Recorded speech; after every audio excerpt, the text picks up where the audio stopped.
The U.S. government has released its first dietary guidelines for infants and toddlers.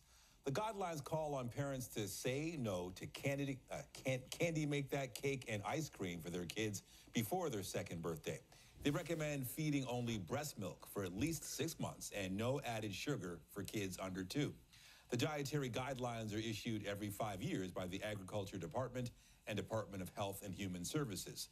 They're used to set standards for school lunches and other programs.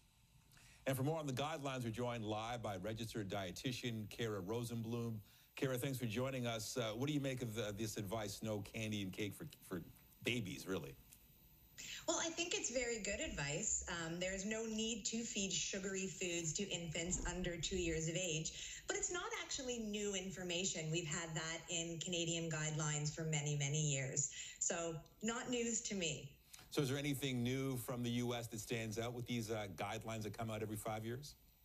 Yeah, I think what's really new is that they've included information now based on what they call life stages. So information is based on what stage of life you're at. For infants and toddlers, they've now included a chapter just for feeding babies. That was not in the previous guidelines.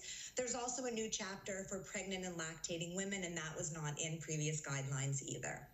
So what's the risk or the dangers of giving babies, cake and candy? Yeah, well, I think it's really based on a 2020 study that found that the average infant is having, before age 1, about a teaspoon of sugar a day. And then between ages 1 and 2, the average infant is getting about 6 teaspoons of sugar a day. That's what recommendations are to limit for adults. So that's a lot of sugar for a baby. The risk really is that if they're filling up on foods that have a lot of sugar, their small stomachs are going to get full quickly, and it displaces the more nourishing foods that they need.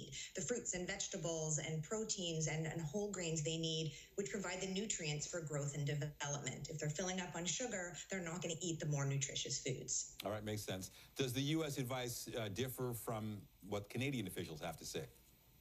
So Canada has long had guidelines called Nutrition for Healthy Term Infants. And in previous iterations of those guidelines, they have always said to avoid or limit sugar or salt in the diet of infants and toddlers. They're just, sugar itself is a nutrient that's not required. Of course, if it's a baby's first birthday and you want to get that photograph of them trying cake, it's fine to do that. But overall, what we're finding is that children are filling up on a lot of sweet foods. And beyond simply something like ice cream and cookies, which a lot of parents would know is a treat, a lot of kids are having flavored yogurt drinks or flavored yogurts or breakfast cereals, which are high in sugar as well. So it's not only the cake and candy that has added sugar. There are many foods with added sugars in the average toddler's diet. All right, good to know. So what is the latest advice for parents when it comes to nutrition? So the latest advice hasn't changed much. It's really to choose whole foods first. So your fruits, vegetables, beans, nuts, seeds, meat, fish, poultry, dairy, eggs, the foods that you prepare, and cut back on the amount of ultra-processed or highly processed or fast foods that are being consumed. That's pretty much been the advice for many, many years now. Sadly, what we find in the U.S. is that most people don't follow it. The average score in the U.S., when based on a healthy eating index, is a 59 out of 100.